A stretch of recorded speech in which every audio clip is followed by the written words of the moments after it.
Teman-teman, baca firman Tuhan wajib setiap hari.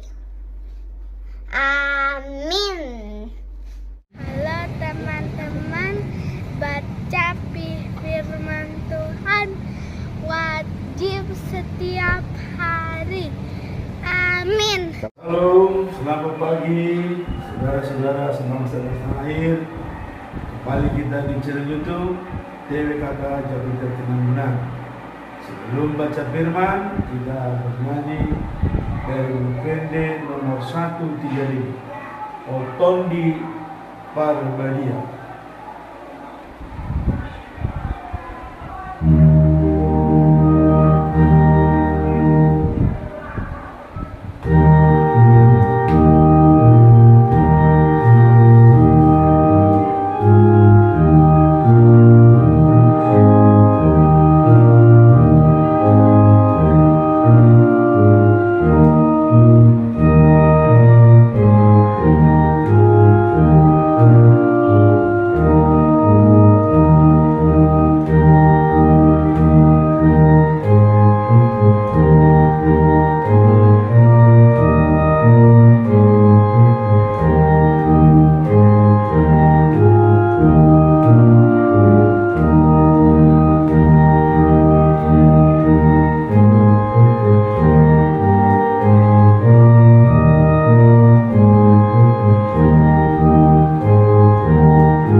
Shalom, selamat berjumpa kembali dalam baca firman Tuhan yang diambil dari 1 Samuel pasal yang ke-19 sampai dengan ke-23. Daud dikejar-kejar oleh Saul. Saul mengatakan kepada Jonatan putranya dan kepada semua pegawainya bahwa ia hendak membunuh Daud. Tetapi Jonatan sangat sayang kepada Daud. Karena itu ia berkata kepadanya, "Ayahku berusaha membunuhmu. Jadi hati-hatilah. Bersembunyilah besok pagi di suatu tempat rahasia dan tinggallah di situ. Aku akan pergi ke padang bersama dengan ayahku dan berdiri di dekat tempat engkau bersembunyi itu. Lalu aku akan berbicara dengan beliau mengenai maksud beliau terhadapmu, dan hasil pembicaraan itu akan kuberitahukan kepadamu. Lalu Jonatan mengatakan yang baik tentang Daud kepada Saul, katanya, "Ayah, janganlah ayah mencelakakan hambamu Daud, sebab ia tidak berbuat kesalahan apa-apa terhadap ayah. Malahan sebaliknya, ia telah sangat berjasa kepada ayah. Ia telah mempertaruhkan nyawanya ketika membunuh Goliat, dan Tuhan telah memberikan kemenangan besar kepada Israel melalui dia. Ayah sendiri telah melihat kejadian itu, dan ayah gembira pada waktu itu. Jadi mengapa sekarang ayah hendak menganiaya orang yang tidak bersalah dan mau membunuh Daud tanpa alasan apapun?"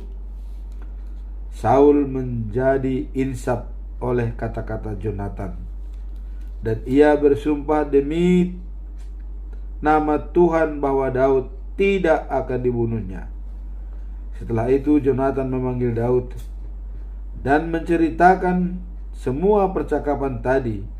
Kemudian ia membawa Daud kepada Saul, dan Daud melayani dia seperti dahulu. Kemudian pecah lagi perang dengan orang Filistim. Daud menyerang dan mengalahkan mereka sama sekali, sehingga mereka lari. Pada suatu hari Saul sedang duduk di rumahnya dengan tombak di tangannya, dan tiba-tiba Saul didatangi oleh roh-roh jahat yang diutus Tuhan. Pada waktu itu Daud sedang memainkan kecapinya. Lalu Saul berusaha menancapkan tombaknya kepada Daud yang berada di dekat dinding. Tetapi Daud mengelak sehingga tombak itu tertancap di dinding. Daud lari menyelamatkan dirinya. Pada malam itu juga Saul mengirim beberapa orang ke rumah Daud untuk mengintip Daud dan membunuhnya pada waktu pagi. Tetapi Mikal istrinya berkata kepadanya, "Jika engkau tidak lari malam ini, besok pagi engkau pasti dibunuh." Lalu Mikal menurunkan Daud dari jendela, dan Daud melarikan diri sehingga lolos. Sesudah itu Mikal mengambil patung dewa rumah tangganya, lalu meletakkannya di tempat tidur Daud. Kemudian di bagian kepalanya ditaruhnya bantal dari bulu kambing, dan selanjutnya diselubunginya patung itu dengan selimut. Ketika para utusan Saul datang untuk menangkap Daud, Mikal berkata, "Daud sedang sakit." Tetapi Saul menyuruh mereka pergi lagi ke situ untuk melihat Daud dengan mata mereka sendiri. Perintahnya, "Bawalah dia kemari, sekalian dengan tempat tidurnya, supaya kubunuh." Lalu masuklah utusan itu ke dalam kamar, dan ternyata patunglah yang terletak di tempat tidur dengan bantal bulu kambing di bagian kepalanya. Saul berkata kepada Mikal, "Tega benar kau tipu aku begini. Musuhku telah kau tolong melarikan diri." Jawab Mikal, "Dia mengancam akan membunuhku jika aku tak mau membantunya melarikan diri." Setelah Daud berhasil lolos, ia pergi ke rumah Samuel di Rama, lalu memberitahukan semua yang dilakukan Saul kepadanya. Kemudian Daud dan Samuel bersama-sama pergi ke Nayot, dan tinggal di situ.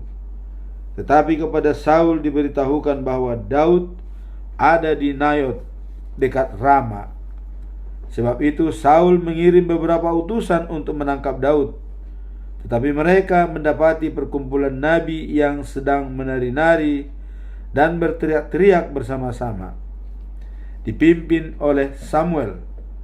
Lalu para utusan Saul itu dikuasai oleh Roh Allah, sehingga mereka juga mulai menari-nari dan berteriak-teriak. Ketika berita itu sampai kepada Saul, ia mengirimkan utusan-utusan yang lain, dan mereka itu pun mulai menari-nari dan berteriak-teriak. Untuk ketiga kalinya Saul mengirimkan utusan-utusan, dan begitu juga terjadi pada mereka. Sebab itu Saul berangkat ke Rama. Sesampainya di sumur besar di Sekbu, ia bertanya di mana Samuel dan Daud berada, dan orang di situ memberitahukan kepadanya bahwa mereka ada di Nayot. Jadi ia terus ke sana, tetapi ia juga dikuasai oleh roh jahat, oleh roh Allah. Ia juga dikuasai oleh roh Allah sehingga menari-nari dan berteriak-teriak sepanjang perjalanan ke Nayot. Setelah sampai di sana, ia menanggalkan pakaiannya dan menari-nari serta berteriak-teriak di depan Samuel. Lalu rebahlah ke tanah dengan telanjang sepanjang hari dan malam. Inilah asal mula peribahasa yang berbunyi, apakah Saul juga menjadi nabi? Jonatan menolong Daud. Maka larilah Daud dari Nayot dekat Rama dan pergi menemui Jonatan, lalu bertanya, apa salahku? Kejahatan apa yang telah kulakukan? Dan apa dosaku terhadap ayahmu sehingga ia mau membunuhku? Jawab Jonatan, jangan berkata begitu. Demi Tuhan, engkau tidak akan dibunuh. Ayahku selalu memberitahukan segala rencananya kepadaku, baik yang penting maupun yang tidak. Jadi tidak mungkin beliau merahasiakan maksudnya itu terhadap aku. Sebab itu apa yang kau katakan itu tidak benar. Daud menjawab, ayahmu tahu benar bahwa engkau sayang kepadaku, jadi pastilah ia tidak mau memberitahukan hal itu kepadamu, supaya engkau jangan sedih. Bagaimanapun juga, demi Tuhan yang hidup, sesungguhnya lah hidupku bagaikan telur di ujung tanduk. Lalu berkatalah Jonatan, apa saja yang kau minta akan kulakukan. Daud menjawab, begini, besok adalah pesta bulan baru, dan seharusnya aku makan bersama-sama dengan baginda. Tetapi jika engkau setuju, aku akan pergi dan bersembunyi di padang sampai lusa malam. Jika ayahmu menanyakan mengapa aku tidak hadir, katakanlah kepada beliau bahwa aku telah memohon izin darimu untuk segera pulang ke Betlehem, karena di sana diadakan upacara kurban tahunan bagi seluruh keluargaku. Jika raja berkata, baiklah, maka aku akan aman. Tetapi jika beliau marah, ketahuilah bahwa beliau sudah mengambil keputusan untuk mencelakakan aku. Aku minta pertolonganmu, karena kita telah mengikat perjanjian di hadapan Tuhan. Namun jika aku bersalah, bunuhlah aku, tetapi janganlah kau serahkan aku kepada ayahmu. Jawab Jonatan, jangan khawatir. Jika aku tahu dengan pasti bahwa ayahku telah bertekad untuk mencelakakanmu, tentulah akan kuberitahukan kepadamu. Kemudian Daud bertanya, siapakah yang akan memberitahukan kepadaku seandainya ayahmu menjawabnya dengan geram? Marilah kita pergi ke padang, kata Jonatan. Maka pergilah mereka bersama-sama ke padang. Lalu Jonatan berkata kepada Daud, "Semoga Tuhan Allah menjadi saksi kita. Besok pagi atau lusa, kira-kira pada waktu seperti sekarang ini, aku akan berusaha mengetahui isi hati ayahku. Jika ia bersikap baik terhadapmu, aku akan berniat. Jika ia berniat mencelakakanmu, pasti akan kuberitahukan kepadamu juga, supaya engkau dapat menyelamatkan dirimu. Semoga Tuhan membunuhku kalau hal itu tidak kulakukan. Mudah-mudahan Tuhan menolongmu seperti Dia telah ditolongnya juga. Dan jika aku masih hidup, ingatlah perjanjian kita di hadapan Tuhan, dan setialah kepadaku. Tetapi jika aku sudah tiada, tunjukkanlah kesetiaanmu kepada keturunanku untuk selama-lamanya. Dan apabila Tuhan membinasakan semua musuhmu, janganlah perjanjian antara kita berdua terputus. Jika sampai terputus, Tuhanlah yang akan menghukummu." Jadi untuk kedua kalinya Jonatan menyuruh Daud berjanji akan mengasihi dia, sebab ia mengasihi Daud seperti dirinya sendiri. Kemudian berkatalah Jonatan kepadanya, "Besok pesta bulan baru pasti akan ketahuan bahwa engkau tidak hadir, sebab tempatmu kosong pada meja makan, apalagi lusa. Sebab itu pergilah ke tempat persembunyianmu yang dahulu itu, dan tunggulah di belakang timbunan batu di situ. Lusa aku akan melepaskan 3 anak panah ke arah batu itu, seakan-akan membidik sasaran. Lalu akan kusuruh budakku memungut panah-panah itu, dan jika aku berkata kepadanya, 'Ai, panah itu lebih dekat lagi kemari, ambillah,' itu berarti bahwa engkau aman dan boleh keluar.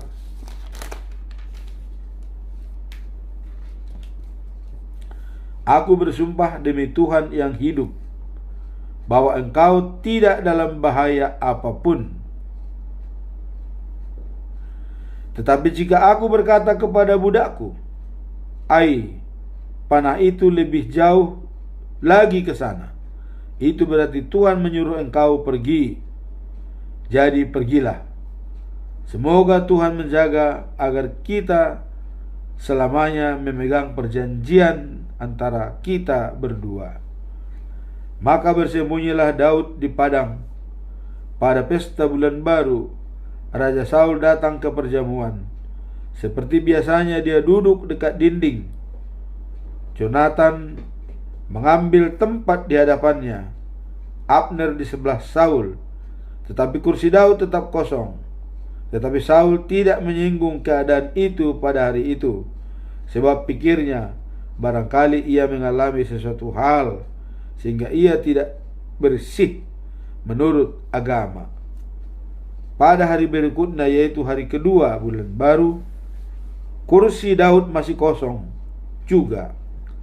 Lalu bertanyalah Saul kepada Jonatan, "Mengapa kemarin dan hari ini Daud tidak hadir pada perjamuan?" Jonatan menjawab, "Ia telah minta izin kepadaku untuk pergi ke Betlehem. Katanya, 'Izinkanlah aku pergi, karena keluargaku sedang merayakan pesta kurban di Betlehem, dan aku disuruh datang oleh abangku. Sebab itu, jika kau izinkan, biar aku pergi untuk bertemu dengan sanak saudaraku.' Itulah sebabnya ia tidak hadir pada perjamuan ini, ayah." Mendengar itu, Saul menjadi marah sekali kepada Jonatan dan berkata kepadanya, "Anak haram jadah, sekarang aku tahu bahwa engkau memihak kepada Daud dan membuat malu dirimu sendiri dan membuat malu dirimu serta ibumu. Tidak sadarkah engkau bahwa selama Daud hidup, engkau tidak akan mungkin menjadi raja atas negeri ini. Sekarang suruhlah orang mencari dia dan membawanya kemari, sebab dia harus mati. Maka jawab Jonatan, mengapa ia harus mati? Dosanya apa?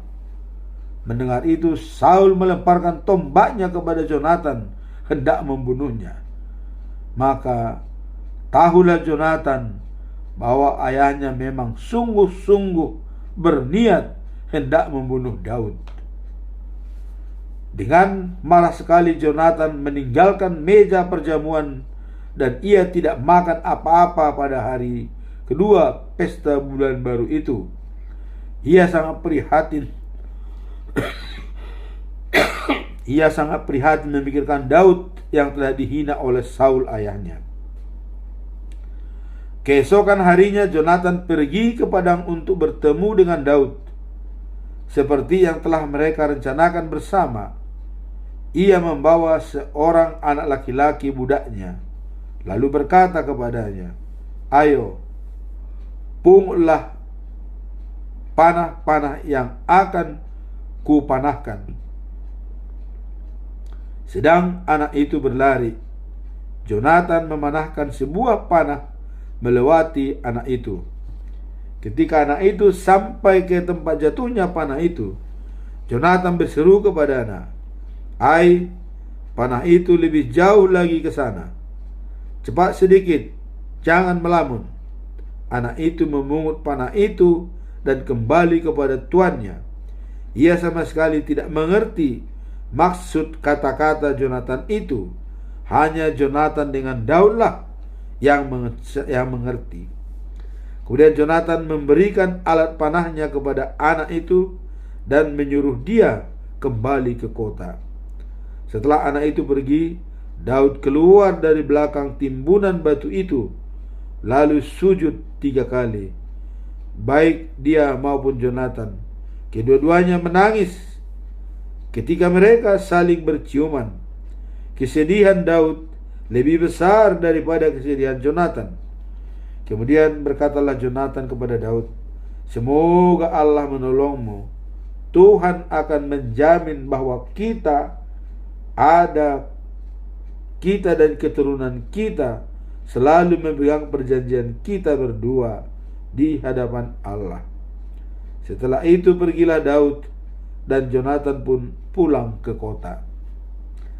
Daud melarikan diri dari Saul. Maka pergilah Daud kepada Imam Abimelek di Noh. Dengan terkejut, Abimelek keluar menemui Daud dan bertanya kepadanya, "Mengapa engkau kemari sendirian saja?" Daud menjawab, "Aku telah diserahi sebuah tugas oleh baginda dan dilarang memberitahu kepada seorang pun tentang tugas ini. Sebab itu anak buahku telah kusuruh menunggu di suatu tempat. Maaf, sekarang aku ingin bertanya, makanan apa yang ada pada Bapak? Berikanlah kepadaku 5 buah roti atau apa saja yang ada di situ." Lalu kata imam itu, "Aku tidak punya roti biasa, hanya roti persembahan yang ada. Engkau boleh mengambilnya, asal saja anak buahmu tidak melakukan persetubuhan baru-baru ini." Daud menjawab, "Tentu saja mereka tidak melakukannya. Selalu jika kami bertugas, anak buahku menjaga agar mereka bersih menurut agama. Padahal biasanya itu hanya untuk tugas-tugas biasa, apalagi tugas yang khusus seperti sekarang ini." Lalu imam itu memberikan kepada Daud roti persembahan itu, sebab yang ada padanya hanyalah roti yang dipersembahkan kepada Allah dan telah diangkat dari mezbah untuk digantikan dengan roti baru. Kebetulan Doeg orang Edom, kepala gembala ternak Saul, ada di situ pada hari itu untuk memenuhi suatu kewajiban agama. Kemudian bertanyalah Daud kepada Abimelek, apakah Bapak menyimpan tombak atau pedang yang dapat kupakai? Perintah baginda itu sangat mendadak sehingga aku berangkat dengan tergesa-gesa sekali dan tidak sempat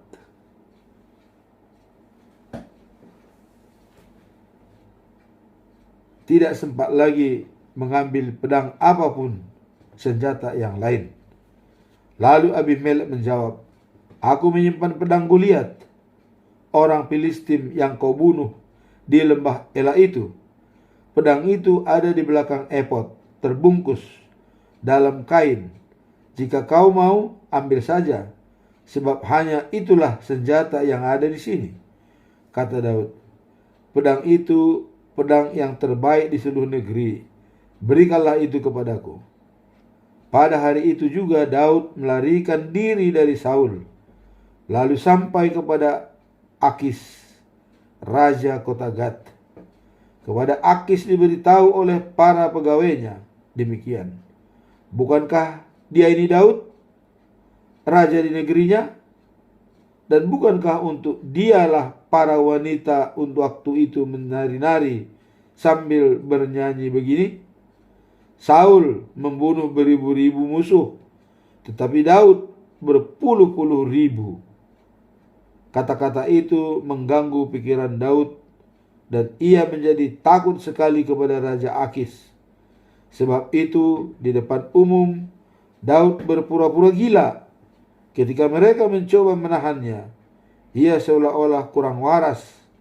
Ia menggaruk-garuk pintu kota dan membiarkan air liurnya meleleh ke janggutnya. Lalu Akis berkata kepada pegawainya, apakah kamu tidak melihat bahwa orang ini gila? Mengapa kamu bawa kemari? Masih kurangkah orang tak waras di sekitarku, sehingga kamu bawa seorang gila lagi ke rumahku ini? Pembunuhan terhadap para imam. Kemudian Daud meninggalkan kota Gat dan bersembunyi di gua dekat kota Adulam.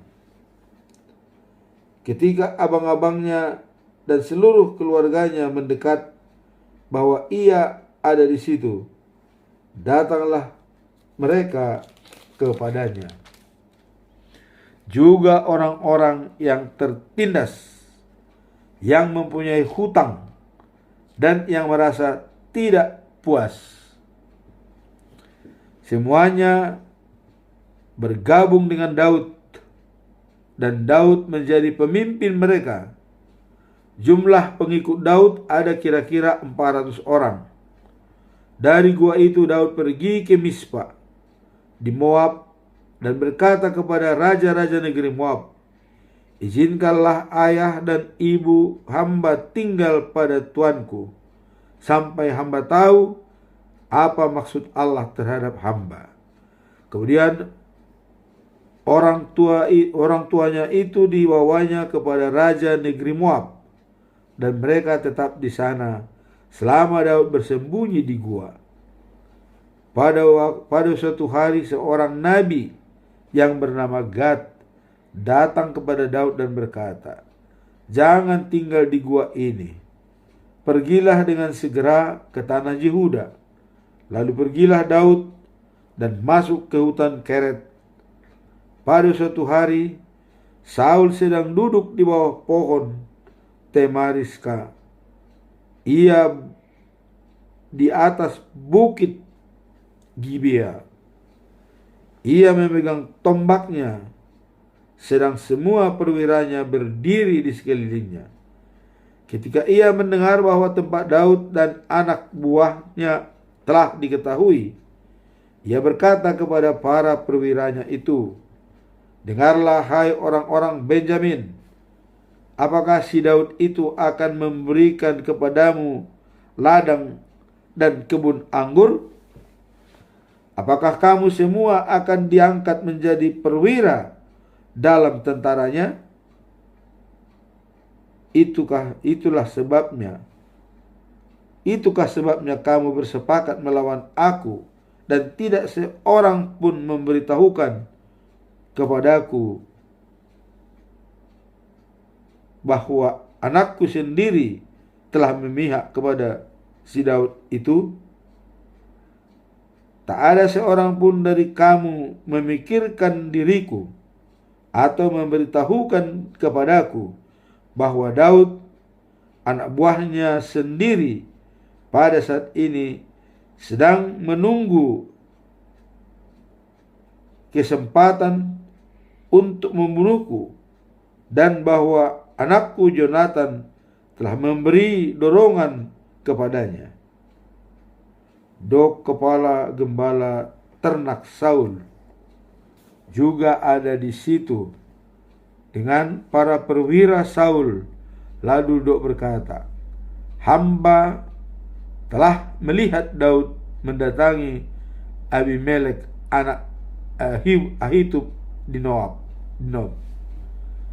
Abimelek minta petunjuk kepada Tuhan mengenai apa yang harus dilakukan Daud. Selain itu, Daud dibekali makanan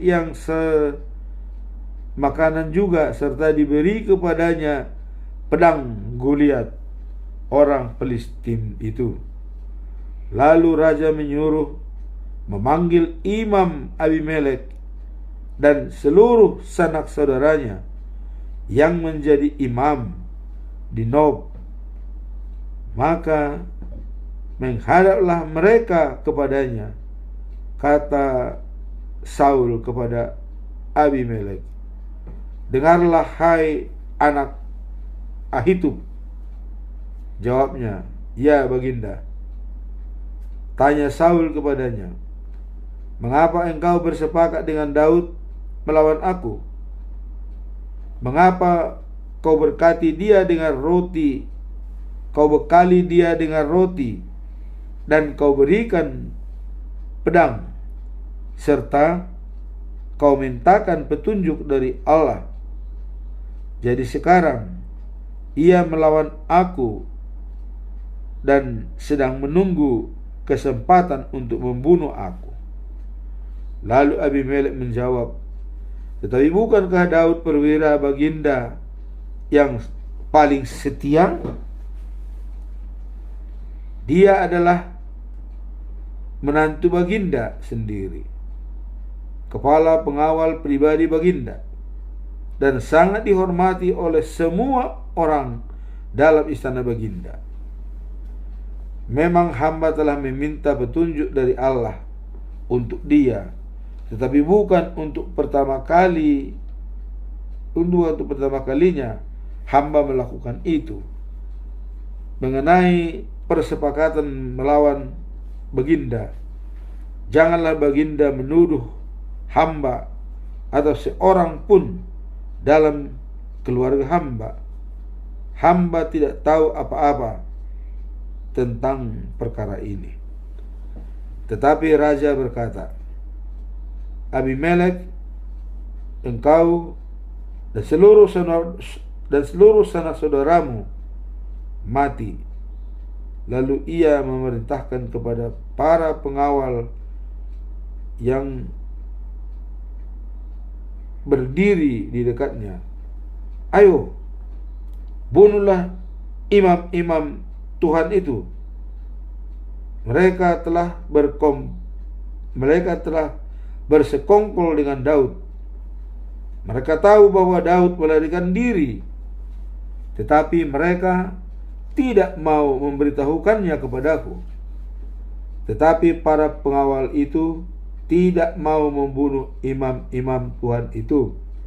Sebab itu berkatalah Saul kepada Dog, ayo lekas, engkau saja yang membunuh mereka. Maka majulah Dog, dan dibunuhnya imam-imam itu pada hari itu. Ia menewaskan 85 orang imam yang berhak memakai baju efod. Saul juga memerintahkan untuk membunuh seluruh penduduk Nob, kota imam itu, laki-laki, perempuan, anak-anak, dan bayi, juga sapi, keledai, dan domba. Semuanya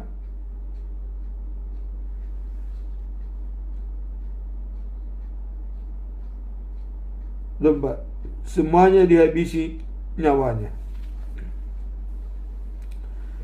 Hanya Abiatar, seorang dari anak-anak Ahimelek, berhasil luput. Ia melarikan diri kepada Daud, lalu memberitahukan bahwa Saul telah membunuh para imam Tuhan. Maka berkatalah Daud kepadanya, ketika kulihat Dog di sana pada hari itu, tahulah aku dengan pasti bahwa ia akan mengadu kepada Saul. Jadi akulah yang bertanggung jawab atas kematian seluruh anak saudaramu. Tinggallah bersamaku dan jangan takut. Saul ingin membunuhmu, tetapi ia ingin membunuhku juga. Jadi engkau akan aman di tempatku. Demikianlah pembacaan firman Tuhan untuk kali ini. Semoga firman Tuhan yang kita baca, ya, bahwa Saul hendak merencanakan pembunuhan kepada Daud, padahal tidak ada kesalahan apa-apa yang dilakukan Daud. Sekian dan Tuhan memberkati.